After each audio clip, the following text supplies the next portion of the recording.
ব্যথা কোথায়? এখানে ব্যথা না? আচ্ছা, তো কতদিন ধরে? 1 মাস ধরে না? আপনার কি ডায়াবেটিস আছে? আপনার কি হরমোন আছে কোনো? হরমোনের সমস্যা আছে না? কোনো আঘাত পেয়েছিলেন বা অতিরিক্ত কাজ করেছিলেন? আচ্ছা, ওনার প্রায় 1 মাস ধরে রিস্টের এখানে ব্যথা, তীব্র ব্যথা, উনি অনেক কষ্ট পাচ্ছেন। মেডিসিন খেয়েছেন, পেইন কিলার অনেকদিন, ফিজিওথেরাপি প্রায় 10 দিন দিয়েছেন, কিন্তু তেমন কোনো সিগনিফিক্যান্ট উন্নত হয়নি। তো আমরা এখন তার পরিপ্রেক্ষিতে আমরা আলট্রাসোনোগ্রাফি করেছি এবং দেখেছি এখানে যে টেন্ডনটা আছে তার চারপাশে রেটিনাকুলাম বলি আমরা একটা পর্দা, ওটা অনেক মোটা হয়ে গেছে। তো ওটা যদি মোটা হয়ে গেছে, এভাবে পর্দাটা মোটা হয়ে যাওয়াতে রক্তটা চাপ খাচ্ছে। এটাকে আমরা বলি ডিকুয়ারভেন্স টেনোসাইনোভাইটিস বা ডিকুয়ারভেন্স ডিজিজ।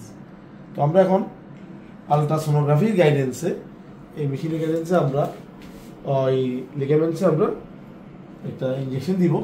কিন্তু আলট্রাসোনোগ্রাফি গাইডেন্সের দেওয়ার লাভ হলো কি, আমরা একটা হলো আমরা অ্যাকিউরেট জায়গায় গিয়ে আমরা ইঞ্জেকশনটা দিতে পারছি। দ্বিতীয়ত হলো আমাদের অত্যন্ত কম পরিমাণে মেডিসিন লাগবে, যার কারণে সাইড এফেক্ট হবে না। সিস্টেমিকভাবে তার ডায়াবেটিস থাকলে বা ইয়া থাকলে কোনো ব্লাড সুগার বাড়বে না, কোনো ক্ষতি হবে না। তাছাড়া যদি আমরা হাতের আন্দাজে দিই এখানে ইঞ্জেকশন, অনেক ডক্টর দিয়ে থাকেন, তাহলে এখানে একটা সাদা দাগ হয়ে যায়। আমাদের ক্ষেত্রে তার সম্ভাবনা নাই। তো আমাদের এই যে এখানে ইঞ্জেকশনটা দিব তার নিচেই কিন্তু রেডিয়াল আর্টারি আছে। আমরা হয়তো অনেকে জানি না, জানি না, জানি অবশ্যই কিন্তু খেয়াল থাকে না, এখানে রেডিয়াল আর্টারি থাকে। কিন্তু আমরা আলট্রাসাউন্ড গাইডেন্স যদি দিই আমরা রেডিয়াল আর্টারিকে স্কেপ করতে পারি।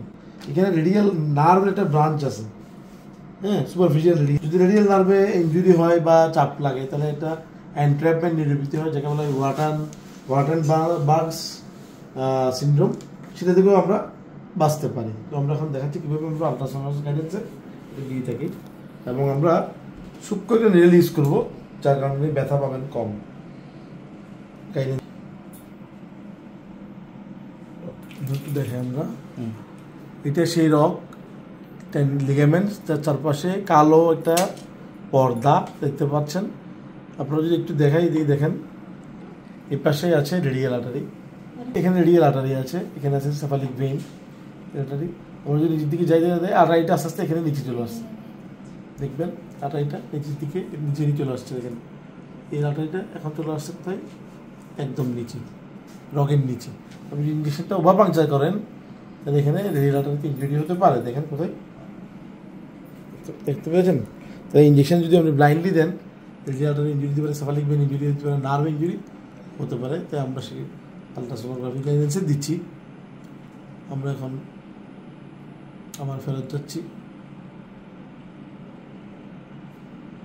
ব্যথা না লাগে। এটা হলো ডায়াবেটিক ইনসুলিন রিলের মতো।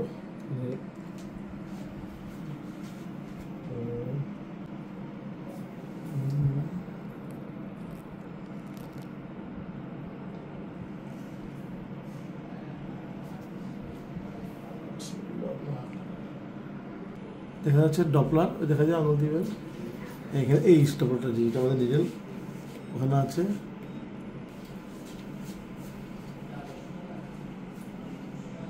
দেখা যাচ্ছে এই জিনিসটা যাচ্ছে রগের বাইরে, কিন্তু এটা টেন্ডনের বাইরে আমরা দিচ্ছি। এটা দেখতে পাচ্ছেন, দেখা যাচ্ছে।